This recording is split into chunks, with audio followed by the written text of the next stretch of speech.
Get ready to dive into a world where empires stand on the brink of war and terrible monsters tear at the fragile borderlands of men. The Adventurer Conqueror King System Imperial Imprint, or as we like to call it, Acts 2, is now live on Kickstarter. Acts 2 is the new edition of the acclaimed best-selling fantasy role-playing game. You'll find everything you need to enjoy epic fantasy campaigns with a sweeping scope. Whether you want to crawl through dungeons, experiment with alchemy, crossbreed monsters, run a merchant emporium, raise an undead legion, or even conquer an empire, Acts 2 supports your playstyle. Acts 2 integrates experience point mechanics, making campaign activities a seamless part of the core gameplay loop. Your character levels up in new and exciting ways each time you play, adding massive replayability to each of your adventures. Acts 2 offers 18 character classes, 378 spells, new combat mechanics, and so much more. Support Acts 2 on Kickstarter today. Knocked Prone is a clean, chaotic, and deep podcast for D&D nerds. Find more ways to support our show in the episode description.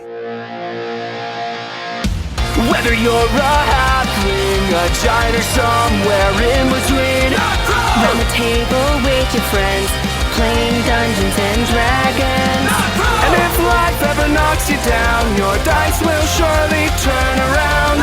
Roll your stats, it's time to quest. Let's put your characters to the test. As you are running towards this tower, you see the armies that you guys have sent in this huge combat with primordials that are living volcanoes or huge tidal waves, huge tornadoes that are just encapsulating these armies. But in the center where you guys are heading, on top of a machine powering a force field between the earth and air elementals, sits a river, encapsulated in a fountain made of a shield of ice. At the center of the fountain is the 5 heroes of the Grey Aura who helped found Greyhaven 1,000 years ago. You recognize the faces of the Phantom Spirit from the library, the Archivist, as well as the little gnomish face of Litzy the Hag that you guys have met prior in your adventure. Surrounding river, there is a horde of zombies with 4 quadrants that each have leaders guarding them. The main leaders of this undead army are a team of unsettling zombified faces that you recognize. Yorlin Bane as his right-hand man, surrounded by vats of purple goop the zombies have seemingly benefited from. The Bridesmaid of Darkness, who has covered a large portion of the battlefield in sticky web. Edmund and Benak, who have fused together. It seems that their wounds were too much to overcome becoming a zombie, and they're like 2 people fused into one, and they are surrounded by zombies, each wearing gas masks. And Efimia, you get the faint whiff of something that you assume to be choke mist. And finally, in the last quadrant, you see Professor Pistachio, who is fidgeting with Zeldarine Avenger marked technology and is still seemingly chipper in death. Everyone, roll initiative. Nat 1, but a 3. Zach is going to use Himbo's luck on himself. Grom got a 21. 18 for Zach. 16 for me. It's okay. I always go last on initiative. I always suck at those rolls. As you guys are approaching closer and closer, you see that in this zombified quadrant circle, each zombified leader is spread evenly in an 80-foot wide circle amongst the battlefield, surrounded by hordes and hordes of zombies who seem to be content with being fodder for a greater cause, being protecting River. We are going to start with initiative 21. Grom, Oh, dang. you are up. But who are we nearest? You see Professor Pistachio, and as he's fiddling with this Zeldarine Avenger marked equipment, you see behind him a huge horde of zombies in these mechanized suits. Okay, then I am going to run forward and just yell out, "Pistachio, you traitor!" And I am going to throw my hammer at his face. Okay, roll to hit. A 30 to hit. A 30? It was a natural 18. Oh wait, but I crit on 18s. You crit on 18s now. I forgot. 14 points bludgeoning damage. And then I'm going to call my hammer back to me, finish my sprint up to him, and just thwack him again. All right. That's going to fail. 15 to hit. A 15 just misses, Okay. actually. Use your emboldening bond, please. Oh yes, D4. For 19 to hit. A 19 will hit. Thank you very much. Thank you. Thank Support you. characters are cool, guys. Yeah. He takes 10 points of bludgeoning damage for the second hit. He takes 23 points of damage from your 2 attacks, and he looks at you and he's like, you know, I had a lot of faith in you guys, and now I have faith that I'm going to beat you. And with that, is that the end of your Hold turn, up my Grom? shield in expectation. That'll be it. All right. And with that, everyone roll a d4. No. It's okay. This is for Alec. I got it too. A 4? It's my first one ever. Wow. 2? 1. With a 4 for the first time in the campaign. Oh my gosh. Alec, who are you closest to of the armies that you have sent out? Physically or emotionally? No, emotionally. Oh, okay. Probably the Avalar armies. The Avalar armies. Okay, we are going to do a status report. At the top of each round, so on initiative 20, I will go around round robin style, starting from Alec, and ask each player to check in on the status of one of the armies that they are closest tied to. The party member will roll a d20 with advantage or disadvantage, depending on the combat encounter matchup, and I will oppose your roll. If you beat me, you roll a d100 worth of damage against the enemy team, but the same goes for me if I beat you. Sweet. And we're going to actually do that twice. So Efimia and Grom, you both rolled a 2, so go ahead and roll me another d4. A 3. A 1. All right, Grom, you are going to be able to check in on the dwarves. Zag, go ahead and roll me a d20. It would have been with disadvantage, but it is now going to be with advantage since you guys sent the Seldarine Avengers to help out the Avalar troops. I got an 18. Oh no. I got an 18, and it's a straight roll. Straight roll? I don't think I'll beat it, even with advantage. 4. With a 4, go ahead and roll me a d100. Dude, you will not. Okay, everybody, please just take a look. What'd you do? The odds of what I just did are insane. 100. Oh my goodness. Rolled a perfect 100. Oh, you rolled it Against myself! against my mother. You roll a 100 on a d100, and I'm so sorry because this was the worst time to do it. You call in to Dale, I'm assuming. Yeah. He says, Boss, we thought that our ground up beans would be able to defeat a Serac. Oh no. He does not like coffee. He's a decaf man. Oh my gosh. What a fool. We've lost a third of our troops. We're Kidding me? we're not doing well. How are you guys? Oh no. Keep it up, Dale. You can do it. We're fine. Thanks, Zag. Oh my gosh. And then with that, Grom, go ahead and roll Bummer. me a d20 with advantage as the dwarves are facing off against the Earth Primordials. Well, I got a 7. Oh no. I got, unfortunately, a natural 20, so Grom, go ahead and roll me 2 d100s.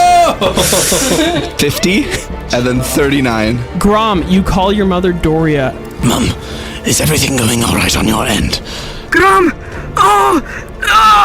We lost about a third of our people! We thought that the stone would help, but... Oh no! 89 of 300 hit points have been dealt to the dwarves. And with that, Zag, you are up. So you guys are on the northmost side. You are closest to Professor Pistachio. You see your father on the east side most portion of this battlefield. On the southmost portion of the battlefield, you see Edmund and Benak as they're fused together. And then on the westmost portion of the battlefield, you see the Bridesmaid of Darkness. Where are you going?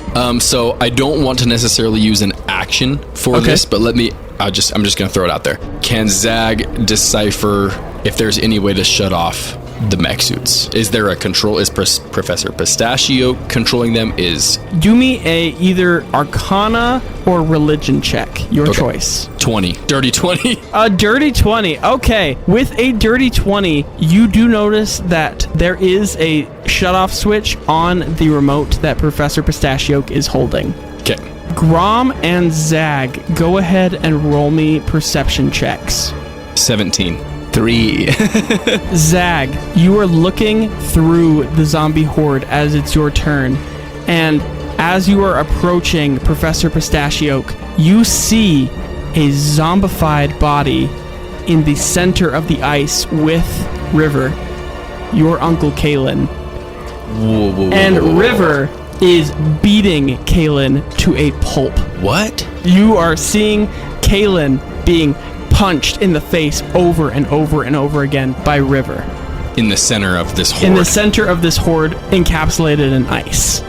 I'm shocked. I'm truly shocked. He's dead.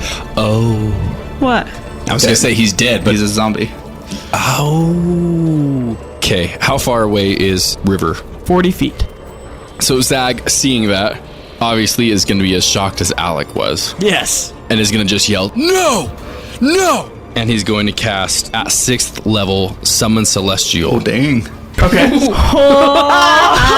the point, it's a 90-foot range between River and his Uncle Kalen. You'll see Baby Shadow Thorn will sink down into the ground and just like slither almost underneath the whole army and rise up in between River and his uncle, riding a giant celestial bear emanating crazy angelic light. I'm gonna do Defender. The Defender, Celestial, pops in front of River and stops the onslaught of these just pummelings that River is doing against your Uncle Kalen, and is able to stop the damage being dealt. What would you like to do with the rest of your turn? That will be the end of Zag's turn. And now it's the Celestial's turn. Okay, so Baby Shadow Thorn will rise up on this giant angelic creature. Okay. Bear, like Right. almost ethereal form, right? Just like...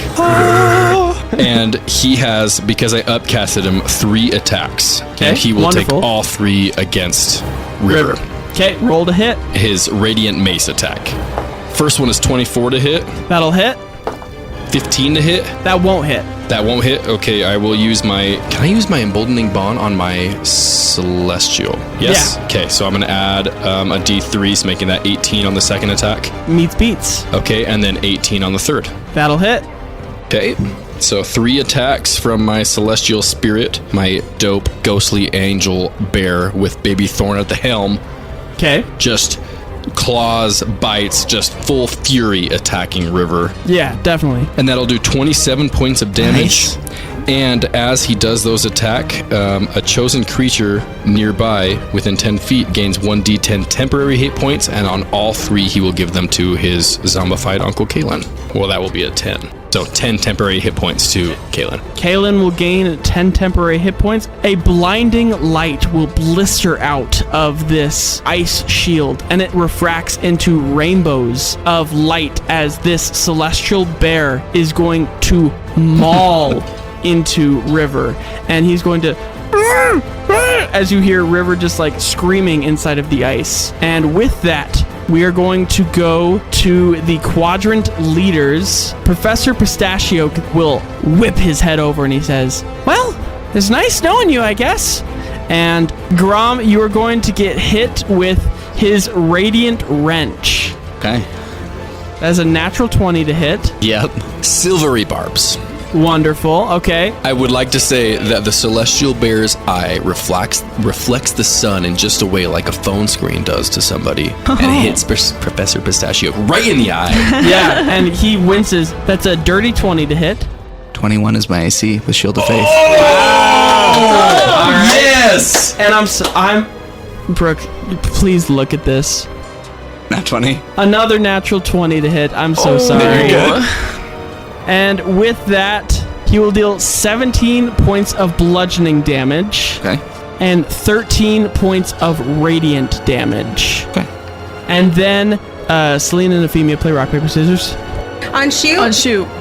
Rock, paper, scissors, shoot. I lost. Grom, Zag, and Selene, go ahead and make me a Constitution saving throw. 14. An 8. I'm done with this dice. And if you haven't used your Emboldening Bond D4, you can add it now. I already used mine, though. An 8, you said? I'm gonna use Indomitable Okay. because I'm scared of this. Okay. 11. An 11 will not pass. 14. Zag, and Selene will pass, Yes. only taking 11 points of radiant damage. Grom, you will take an extra 22 points of radiant damage. And with that, Professor Pistachio gives you a chipper smile and he says, "How's Sparkle doing, by the way?" And with that, that's the end of the quadrant leader's turn. Selene, you are up. I am going to also head for Professor Pistachio, as I feel we are best, strength in numbers, taking things out one at a time. At least that's my thought for right now. I'm close by, so I guess I will run up and hit him with my all pike. Wonderful. Go ahead and roll it. 17. 17 will hit. That's 8 points of damage, and then I will also roll my sneak attack. Wonderful. 16 points of damage. And then I'm also going to hit with my offhanded attack. Okay, wonderful. Roll it. He's been dealt 47 hit points total so far. He excitedly looks at you as you bolster up your second offhanded attack. We don't talk about that. A natural 1. Himbo's luck reroll. Okay. Love that. 30. It's a 30. A 30, go ahead and roll double damage. Nice. For my sneak attack? Oh, man. Butcher. 21 points 21 points of sneak attack damage. before double. 34 for my second roll. 61 total. 61 total. Selene, how would you like to finish Professor Pistachio? I'm going to think back on the history of Professor Pistachio, and actually, since I had 3 different hits, technically, we could argue that it was like 3 different hits. I'm gonna do like a big circular hit with my all pike, chop off both of his hands, and then decapitate him. Wonderful. So, Professor Pistachio falls into zombified pieces to the ground, and as you hit Professor Pistachio down, you notice the zombies in the quadrant that you guys are standing in aimlessly look off in the distance and start wandering away. Okay. All right. Is that the end of your turn, Selene? Free and clear. Yes, that is the end of my turn. And with that, it is the zombie horde's turn. Nobody is in any of the quadrants that the zombie horde is in, and so they will not have their turn. And with that, it is River's turn. River is going to activate a mech suit. Grom, you are standing next to Professor Pistachio and his killed body by Selene. Selene, you are also next to Professor Pistachio. You are both in this quadrant. You hear these mechanized suits. Self-destruct initiating. Roll me dexterity saving throws. Okay. 24. A 24, that saves. I got a 16. So you can add a d4 because of Boldening Bond. Actually, I will do that because I didn't use it last time. So Do it. Might as well. 18. An 18, you will both pass. You'll only take half. I feel like half is still going to be bad. Grom, you will only take 13 points of force damage as all of these mech suits in this cacophony of explosions, and this concussive wave zooms over you, and you kind of like dip under it and plug your ears a little bit, and you're able to get out of the sweltering heat in time from the blast. Selene, you are able to do a backwards dodge roll and are able to take 0 damage from this with being a rogue with your evasion. And that is the end of River's turn. Efimia, you rolled a natural 1. I'm so sorry. You are stunned for the round. And Grom, you are up. It's okay, guys. I'll just sit on the side and watch you do the work. I'll wave at you. I'll do like the perfect little like prom wave. Like a Nox prone float wave. Yeah, not the the float float wave.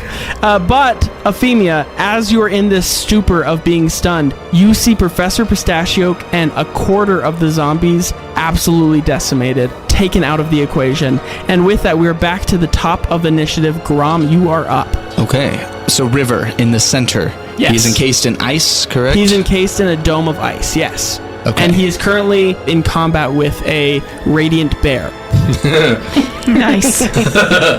So do I try to break the ice and go for River? Or do I go for one of the other bosses? So he's covered in a dome of ice. It doesn't Yes. feel like I'm going to be able to reach him Right. soon. So instead, I'm going to focus on the apparent threat.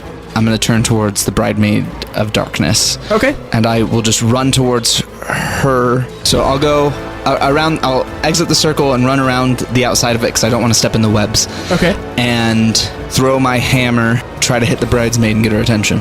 Okay, roll it. 25 to hit. A 25 will hit. 17 points of bludgeoning damage. Wonderful. And I will pull the hammer back to me and just yell out at her. Once wasn't enough for you. You had to come back for more. Your hammer crushes into her thorax and deals a massive amount of damage to the Bridesmaid of Darkness. And she starts... as she looks over at you with her zombified spider fangs. And with that, we are going to go to the status report. Efimia and Selene, which army would you like to contact for a status report? She would contact her mom. She would contact your mom? Okay. Roll me a d20 with advantage. Dude, you are rolling. away. Insane. So a 17 I rolled. 8. With an 8, go ahead and roll me a d100, Efimia. 28. 28. You contact your mom. Mom, are you okay? Efimia, we're losing. About half of our troops are gone. I don't know if we can make it much longer. We've lost many of the Seldarine Avengers already. We can't hit him. He's in the sunlight, and every attack we do against a Serac, he seems to just slough off like nothing's happening. Can you shade him at all? Can you put him in darkness at all? Would that help? It helped us. Okay. Selene, go ahead and do a check-in with the Azamar people. Dude, I know you're like having us call people we care about, but that also means that we're rolling for them. I'll call Finch and I'll call the Azamar. Finch, are you there? Selene? How's it going? Go ahead and roll me a d20 with disadvantage. I'm already so bad at dice rolls. I rolled an 11. Okay. So you know that the Azamar are going up against the air elementals. You'll have disadvantage. The air elementals are stronger than the Azamar wings. So that was a 12. Okay, that'll beat me. You just have to roll 11 or higher. You got this. 45% chance? A 12! All right, Selene, go ahead and roll me a d100. First successful would've thought? on a disadvantage. It's because I changed my dice. They're Masons. We've been begging the whole game. I know. I rolled a 17. You call Finch and he says, Selene, we're doing great. Wow, I'm so glad you put us up against the air elementals. You don't have disadvantage or anything? No, I've got windswept hair. How could you have a disadvantage looking like this? I'm glad to hear you so optimistic. Selene, I love you. I love you. and with that, All of us are like, Mom! She's like, I love you, Finch. My parents. She's like, Okay. and with Keep that, doing well, Zag, baby. you are up. Okay, how many feet am I from river? You're about 50 feet away. 50 feet away. Okay. This is when you run in Misty Step and then just show I up have in Misty there. Step. So one more time. The ice is surrounding both, is enclosing river? Yes, it is enclosing river. In fact, Efimia and Selene, go ahead and roll me perception checks. Real good though. The 7. I got a 17. All right, go ahead and do a roll off. Both of you roll again. Contested failed check. Yeah. 18. Mine was 13, the second row. With a 13. Okay. Selene, with a 17, you are looking inside of this icy capsule that has river. You see both of your parents inside of River's huge water elemental body, gasping for air as he seems to be drowning them even in their undead state. And with that, Zag, you are up. Oh. Okay, before I even use my movement, Zag is going to, still kind of reeling on the fact that seeing his uncle and everything that was happening in there, going to instantly Misty Step, which he has never done. I'd like to just like flavor it like Zag almost melts into the ground and pops up within the ice block. When he comes up, what do I see within the ice? Do I see anything different than I'd seen outside of it? Roll me a perception check. Okay, because I'm kind of wondering if you got some weird sneaky stuff going on. You just popped up in the danger zone, I buddy. know, I always die. Why not now? Please don't die. Perception? Yep. Oh, dude. Oh, shit. Yeah.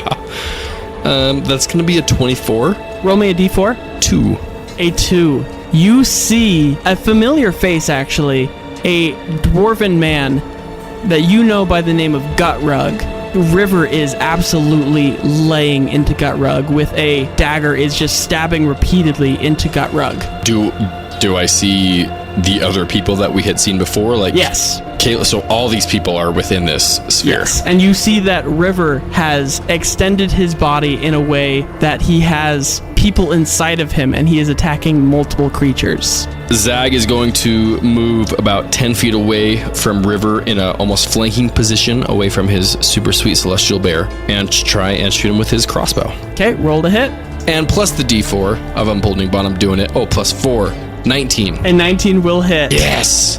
That's going to be 6 points of piercing damage. 6 points of piercing damage. You shoot into River. Is this magical piercing damage? No.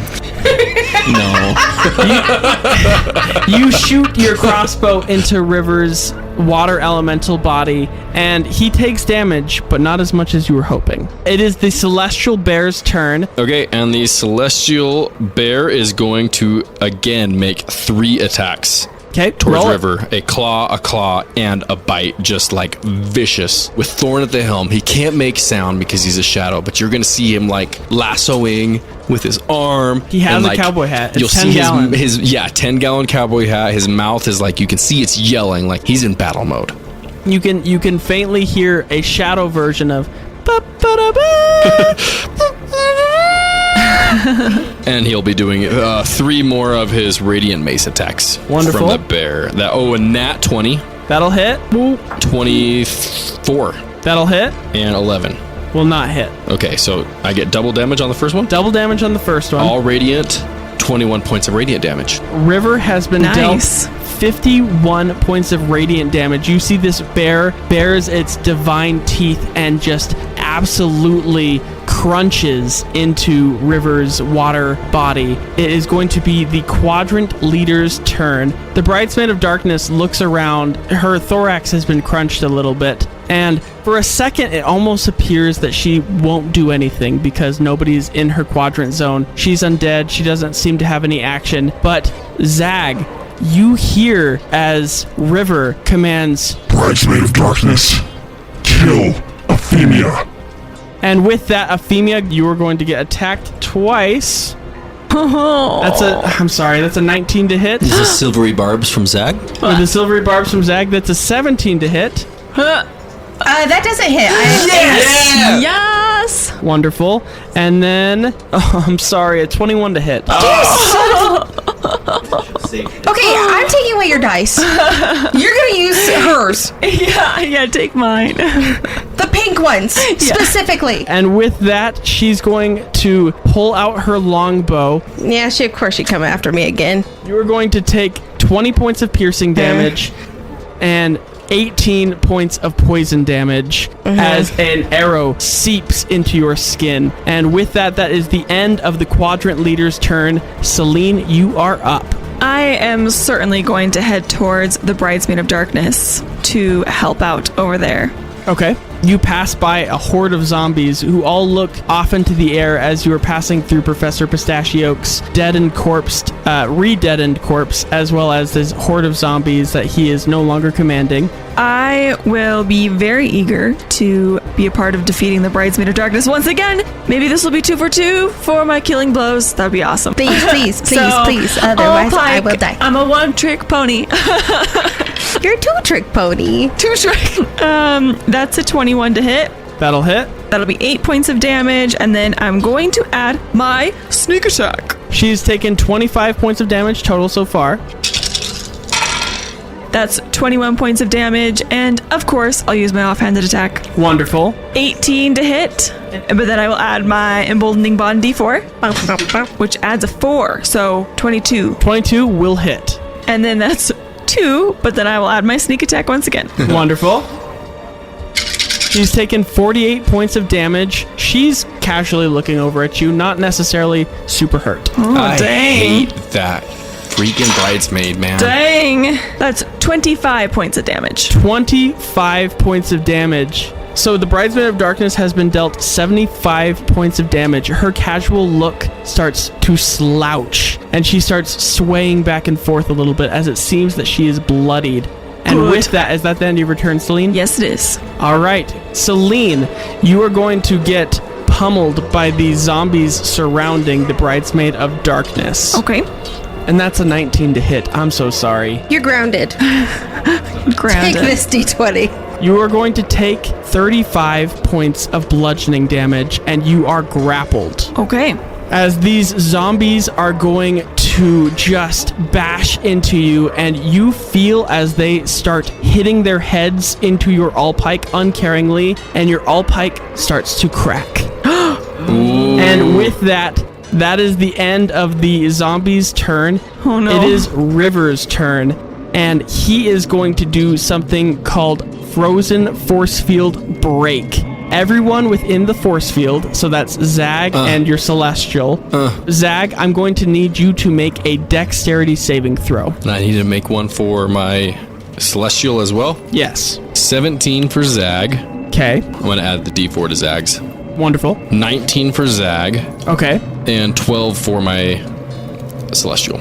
Zag, you are going to take 10 points of cold damage as these crystallized shards are going to burst out, and you are able to actually stay within this dome, but your Celestial is pushed outside of the dome. Your Celestial will take 20 points of freezing cold damage as they're pushed outside of the dome, and then River is going to and reform the dome. Your Celestial Cool. is now outside of the dome. And Zag's alone And Zag's with River. alone with River. Cool. And with that, that is the end of River's turn. Efimia, you are able to shake out of your stupor. Marissa's here! With your natural 1. Go ahead and do your turn. Okay, Efimia's done prom waving at everyone. Yes. She's no longer the prom queen standing on the outside. She got hit by arrows. She's awake now. What am I closest to? Because Pistachio's dead. Yeah, you are closest to the quadrant of Professor Pistachio. To the west of you, you have the Bridesmaid of Darkness, and to the east of you, you have Yorland Bane, about equidistant to you. And in the center, you have River in an ice dome. You're about 40 feet away from River, 40 feet away from the Bridesmaid of Darkness, and 40 feet away from Yorland Bane. Okay, but River's inside the ice thing again, right? River's inside an ice dome. Has the ice taken damage, or is it completely rehealed since it shattered it? As you're looking at River, you see that he bursts this bubble around him of ice, pushes out this celestial bear with Thorn riding atop it, and you see Zag all alone with your Godfather. And then the ice recongeals together. Is the ice magic? Go ahead and roll me an Arcana check. Okay.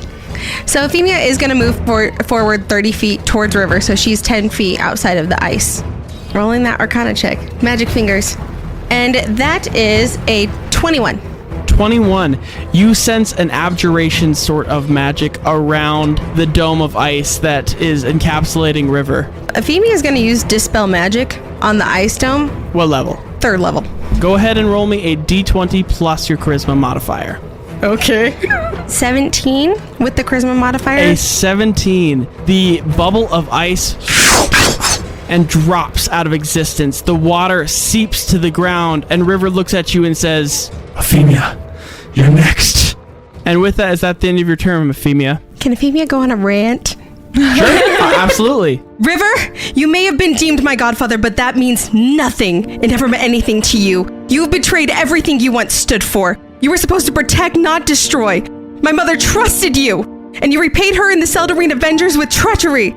You turned your back on your duty, on your chosen family, and the very essence of who everyone thought you were, of who you were supposed to be and who you could have been. You are a disgrace to Water Genasi and the Seldarine Avengers. You took your power and you used it to control people, and I will not stand by and let you continue to poison the lives of those around you. Your actions will have consequences. So know this, River, I will not rest until I have put an end to your reign of terror. I swear by the gods themselves you will pay for what you've done. Roll me an intimidation check. Ooh, okay. Ooh. And that's an 18. Okay, with an 18, River is going to shudder, and you see goosebumps all over his body, and then he stills himself for a moment and looks over towards his compatriots and says, Efimia, your mother lost to just the primordials. Alright, you want to fight? I will grant you your wish. Zombies, quadrant leaders, ignore Efimia. Allow her to fight against Vecna. If she has a death wish, I should allow it. I am her godfather after all. Instead, I want you all to make sure that her friends don't make it there with her. You suck, dude. I got an 18! Efimia, you feel the eyes of the Bridesmaid of Darkness, Yorland Bane, and Edmund and Benak, as well as River and all of his horde of zombies, turn away from you and look menacingly over at your compatriots. And with that, I believe that is where we're going to end our session for the night. My name is Cade, the host and dungeon river of this Dungeons & Dragons 5th edition adventure, and I am joined here by the players to my left. Alec playing Zag. Mason playing Grom. Marissa playing Efimia. And Brooklyn playing Selene. Thank you so much for listening to this episode. If you enjoyed this episode, go on over to patreon.com/knocked and consider supporting our episode like some of our amazing patrons. Amazing patrons like Big Car, Todd Love, and Jim Bob. These 3 adventurers were part of the Azamar army and were the reason that the windswept hair looked so good. Riss, Just Riss, James Beckus, and Baron Battlebread. 3 coffee aficionados who burnt the beans against the Acerak fight. Maceface the Destroyer, Katya Yamakawa, and Poe. 3 rogues who accidentally snuck behind enemy lines and made it directly to the Ascended Corp Tower where Vecna is. But now they're freaking out without the party. Ograd of the Unknown, Dakota Storm, and Janlan. These 3 are members of the Seldarine Avengers who wanted to join with the Champions of Greyhaven to fight against River and the zombie armies, but when they saw the Bridesmaid of Darkness, they said, no way. And finally, Kelric Bigfer, who wants to remind you to listen to the Talked Prone podcast on patreon.com/knocked. Thank you all for supporting our show, and thank you all for listening, and we hope that you remember when life knocks you flat on your back, all you gotta do is keep rolling, and we hope you have a wonderful rest of your day. Baby Shadow Thorn will just sink down into the ground and just go under all the zombies, all of everything, and just rise up as this giant, majestic moose. Moose, okay. No, that's stupid. Hold on. Think of a cool animal, guys. Love that for me. Actually, If you kill my mom, I'm going to come to your house in your I will come to your house in your sleep. I'm not rolling the D100. If she dies, she's coming back, so... As a zombie? I've got windswept hair. How could you have a disadvantage looking like this? well, I took my Claritin today. I'm glad. You definitely made the NPCs more likable, but you made the enemies of this campaign much more dislikable. Really mean. I tried. Efimia, do something. No. I'm doing my best. I'm just rolling really bad. Sparks you back to life. You were kind of lost in all the... I wonder how many calories are in a slice of bacon. Oh, what? I thought you were genuinely asking that.